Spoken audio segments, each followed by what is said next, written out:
नमस्कार भक्तों।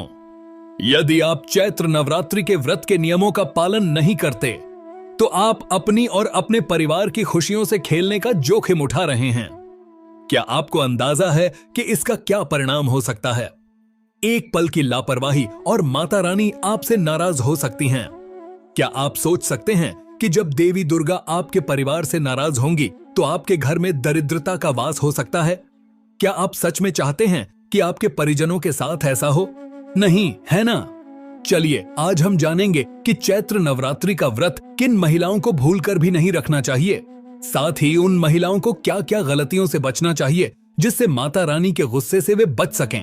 यह वीडियो बहुत इंपॉर्टेंट है, इसलिए जरा भी स्किप मत करना। और आगे बढ़ने से पहले कमेंट में जय माता दी जरूर लिख देना ताकि माता रानी की कृपा आपके परिवार में बनी रहे। सबसे पहले हम बात करेंगे उन महिलाओं की जो व्रत नहीं रखती या फिर रखती है तो नियमों का पालन नहीं करते। वो नहीं जानती को वो कितना बड़ा पाप कर रही हैं। एक तो होता है दिखावे वाला व्रत। क्या यह सही है? जब पूजा केवल एक औपचारिकता बनकर रह जाती है और उसमें श्रद्धा का अभाव होता है तो यह पूजा निष्फल मानी जाती है। ऐसा करने से देवी देवताओं की कृपा नहीं मिलती, बल्कि यह स्वयं को और अपने इष्ट को धोखा देने जैसा होता है। धार्मिक मान्यताओं के अनुसार आध्यात्मिक यात्रा तभी सफल होती है जब मन, वचन और कर्म तीनों का मेल हो। यदि कोई महिला बाहरी रूप से उपवास करती है लेकिन मन में आस्था नहीं रखती तो यह उसके आध्यात्मिक विकास के लिए बाधा बन सकता है। यह कहा जाता है कि जब तक मन शुद्ध न हो तब तक किसी भी प्रकार की भक्ति या पूजा का कोई फल नहीं मिलता। इसके विपरीत यह नकारात्मक ऊर्जा को आकर्षित कर सकता है और मानसिक अशांति को बढ़ा सकता है। जब व्यक्ति केवल परंपराओं को निभाने के लिए धर्म का पालन करता है लेकिन उसका हृदय उसमें नहीं होता तो यह भक्ति का अपमान माना जाता है। नवरात्रि का असली महत्व केवल व्रत रखने तक सीमित नहीं है, बल्कि यह अपने भीतर की बुराइयों को छोड़ने और आत्मिक उन्नति का मार्ग अपनाने का अवसर है। जब व्यक्ति अपने भीतर संयम, सच्चाई और श्रद्धा का संकल्प लेता है तभी उसका व्रत सफल होता है। इसीलिए यदि कोई महिला केवल दिखावे के लिए व्रत रखती है तो यह उसके लिए हानिकारक हो सकता है। माता रानी केवल उन्हीं की भक्ति स्वीकार करती हैं जो पूरे मन, श्रद्धा और निष्ठा से उनकी आराधना करते हैं। एक होती हैं तलाकशुदा महिलाएं। क्या तलाक का असर होता है? हाँ, तलाकशुदा महिलाओं को इस व्रत से दूर रहना चाहिए। तलाक के बाद महिलाओं को मानसिक और भावनात्मक रूप से कई परेशानियों का सामना करना पड़ता है। ऐसे में अगर कोई महिला नवरात्रि का व्रत रख रही है तो उसका मन पूरी तरह से शांत और स्थिर होना चाहिए ताकि उसकी भक्ति पूरी श्रद्धा के साथ देवी तक पहुंच सके। अगर कोई महिला तनाव या दुख में है और सिर्फ समाज के कहने पर व्रत रख रही है तो इसका सही फल नहीं मिल सकता। पूजा और व्रत का उद्देश्य केवल भूखा रहना नहीं होता, बल्कि मन की शुद्धि और आत्मा की शक्ति बढ़ाना होता है। लेकिन अगर मन पहले से ही दुखी है, चिंता में डूबा है, तो पूजा का प्रभाव उतना गहरा नहीं हो सकता। कुछ धार्मिक मान्यताओं के अनुसार जब पति पत्नी अलग होते हैं तो उनका पारिवारिक सौभाग्य भी कम हो जाता है। ऐसे में अगर कोई महिला व्रत रखती है लेकिन उसके मन में अशांति है तो उसकी पूजा का असर उल्टा भी पड़ सकता है। पूजा का असली उद्देश्य ईश्वर से सच्ची भक्ति के साथ जुड़ना है, न कि सिर्फ नियमों का पालन करना। लेकिन यह भी सच है कि धर्म और भक्ति का संबंध व्यक्ति के मन और विश्वास से होता है। अगर कोई तलाकशुदा महिला सच्चे मन से देवी की आराधना करना चाहती है और उसे लगता है कि इससे उसे आत्मिक शांति मिलेगी तो उसे व्रत रखने से कोई रोक नहीं सकता।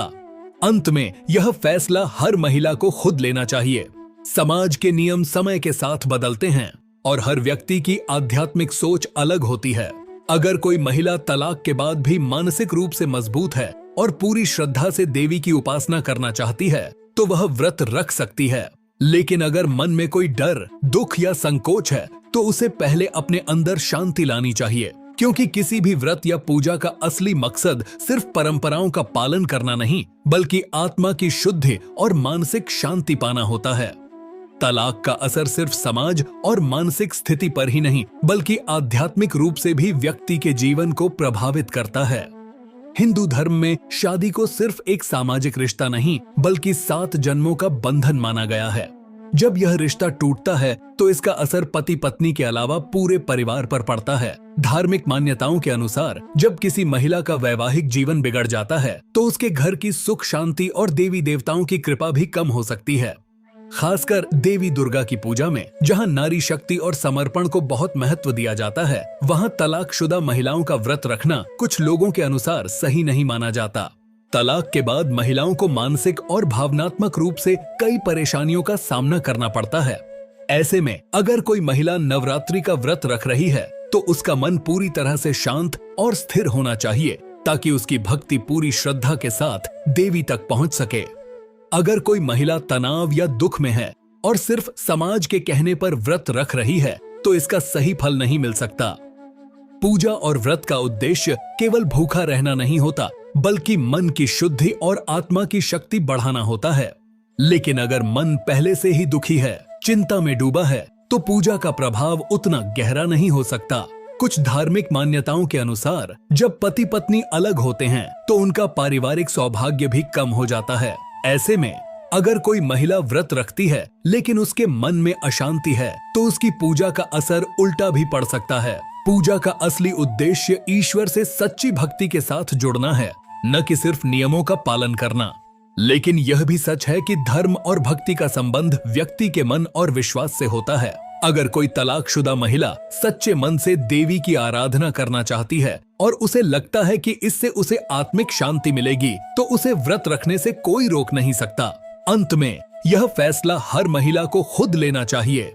समाज के नियम समय के साथ बदलते हैं और हर व्यक्ति की आध्यात्मिक सोच अलग होती है। अगर कोई महिला तलाक के बाद भी मानसिक रूप से मजबूत है और पूरी श्रद्धा से देवी की उपासना करना चाहती है तो वह व्रत रख सकती है। लेकिन अगर मन में कोई डर, दुख या संकोच है तो उसे पहले अपने अंदर शांति लानी चाहिए, क्योंकि किसी भी व्रत या पूजा का असली मकसद सिर्फ परंपराओं का पालन करना नहीं, बल्कि आत्मा की शुद्धि और मानसिक शांति पाना होता है। फिर आती हैं चरित्रहीन महिलाएं। क्या यह सच है कि चरित्रहीनता का प्रभाव होता है? बिल्कुल। ऐसी महिलाएं जिनका चारित्रिक आचरण सही नहीं है, उन्हें व्रत नहीं रखना चाहिए। अगर किसी महिला का चरित्र सही नहीं है, यानी वह झूठ, धोखा या गलत कामों में लिप्त रहती है, तो उसकी पूजा और व्रत का कोई फल नहीं मिलता। माता रानी सिर्फ सच्चे और अच्छे मन से की गई भक्ति को स्वीकार करती हैं। अगर मन में छल कपट या बुरे विचार होंगे तो पूजा का कोई असर नहीं होगा, बल्कि जीवन में और परेशानियां बढ़ सकती हैं। जैसे अगर कोई इंसान गंदे हाथों से शुद्ध भोजन बनाए तो क्या वह खाना पवित्र रहेगा? नहीं ना। उसी तरह जब तक मन और कर्म शुद्ध नहीं होंगे तब तक व्रत और पूजा का सही फल नहीं मिलेगा। जैसे अगर कोई इंसान गंदे हाथों से शुद्ध भोजन बनाए तो क्या वह खाना पवित्र रहेगा? नहीं ना। उसी तरह जब तक मन और कर्म शुद्ध नहीं होंगे तब तक व्रत और पूजा का सही फल नहीं मिलेगा। इसलिए अगर कोई महिला माता रानी का आशीर्वाद चाहती है तो उसे पहले अपने विचारों और कर्मों को शुद्ध करना चाहिए। सच्ची भक्ति वही होती है जो दिल से की जाए, न कि सिर्फ दिखावे के लिए। माता रानी को खुश करना है तो पहले खुद को सही रास्ते पर लाना जरूरी है। अब आपको बताते हैं कि किन स्थितियों में आपको व्रत नहीं रखना है। सबसे पहले बात करते हैं गंभीर बीमारियों की। यदि आप किसी गंभीर बीमारी का सामना कर रहे हैं, जैसे कि दिल की बीमारी या शुगर, तो आपको व्रत नहीं रखना चाहिए। इससे न सिर्फ आपके स्वास्थ्य पर बुरा असर हो सकता है, बल्कि पूजा के समय ध्यान लगाने में भी मुश्किल हो सकती है। और ऐसी महिलाएं जो जानना चाहती हैं कि क्या मासिक धर्म में व्रत रखना सही है, तो आपको बता दे, नहीं, महिलाओं को मासिक धर्म के दौरान व्रत नहीं रखना चाहिए। यह एक प्राकृतिक प्रक्रिया है और इस दौरान पूजा करना अशुद्ध माना जाता है। इससे पूजा का फल भी नकारात्मक हो सकता है। और ऐसी महिलाएं विशेष ध्यान दे जो घर में पति का अपमान करती हैं। जी हाँ, अगर आप अपने पति का अपमान करती हैं तो आपको व्रत से दूर रहना चाहिए, क्योंकि माता रानी ऐसे व्यवहार को स्वीकार नहीं करती। इससे न केवल आपकी पूजा निष्फल हो सकती है, बल्कि आपके जीवन में तनाव और कठिनाइयां भी बढ़ सकती हैं। अब जान लेते हैं नवरात्रि के महत्व को। अक्सर लोगों के दिमाग में एक सवाल रहता है कि नवरात्रि के दौरान कलश स्थापित करना जरूरी होता है क्या? तो आपको बताएं, ये बहुत जरूरी है। इस साल नवरात्रि यह कार्य 30 मार्च से 6 अप्रैल के दौरान है और आप कलश स्थापना नवरात्रि के पहले दिन यानी कि 30 मार्च को कर सकते हैं। यदि आप कलश स्थापित नहीं करती हैं, तो यह माना जाता है कि आपको देवी लक्ष्मी की कृपा से वंचित रहना पड़ सकता है। सही समय पर पूजा करने से आपके घर में सुख समृद्धि का वास होता है। यदि नवरात्रि के दौरान आप सच्चे दिल से साधना करती हैं, तो माता रानी आपका घर आकर आपकी कठिनाइयों का समाधान कर सकती हैं। भक्ति और आस्था का गहरा प्रभाव आपकी जीवन की परिस्थितियों पर पड़ता है। इसलिए जब आप सच्चे मन से पूजा करती हैं, तो आप अपनी समस्या का समाधान ढूंढ सकती हैं। चलिए अब आपको बताते हैं कि घर में सकारात्मक ऊर्जा लाने के लिए आपको क्या उपाय करने हैं। सबसे पहले आपको लाना है श्रृंगार का सामान। चैत्र नवरात्रि के दौरान 16 श्रृंगार का सामान लाना घर में सुख और समृद्धि लाने में सहायक होता है। हाँ, यह आपके घर के वातावरण को सकारात्मकता से भर सकता है और दरिद्रता को दूर कर सकता है। यह विशेष रूप से मां दुर्गा की कृपा को आकर्षित करने का एक साधन है। इसके अलावा आप सोने और चांदी के सिक्के ला सकते हैं। सोने और चांदी के सिक्के आपके घर में रखने से धन संबंधी समस्याएं कम हो सकती हैं। ये माता रानी की कृपा के प्रतीक होते हैं और इन्हें घर में रखने से आर्थिक स्थिति में सुधार हो सकता है।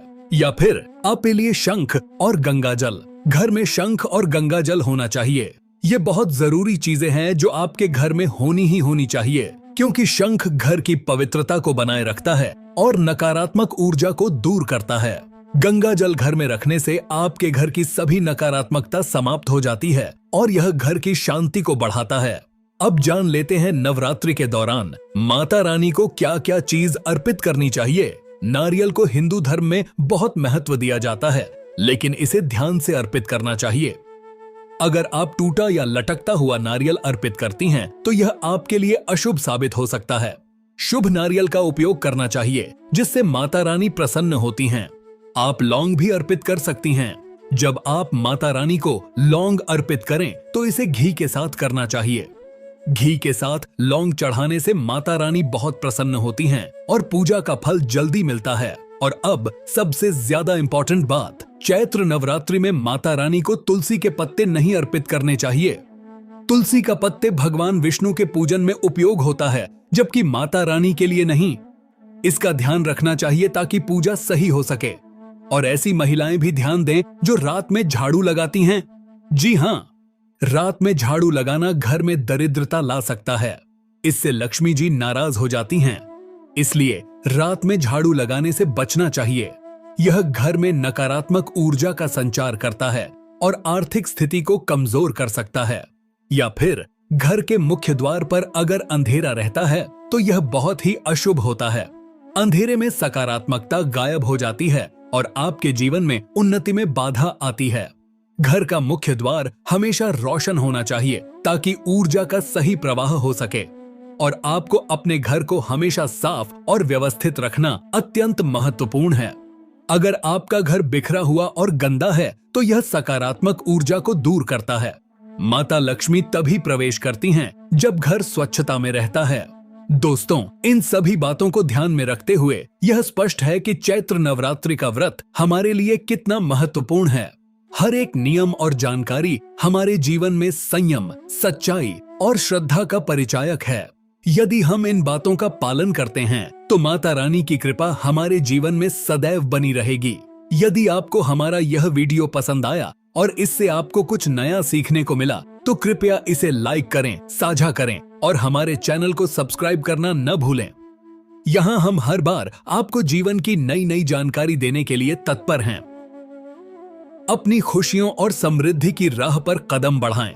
हमारे चैनल को सब्सक्राइब करें और माता रानी के आशीर्वाद से अपने जीवन में सफलता के नए आयाम स्थापित करें। तो दोस्तों, अगली बार फिर मिलेंगे।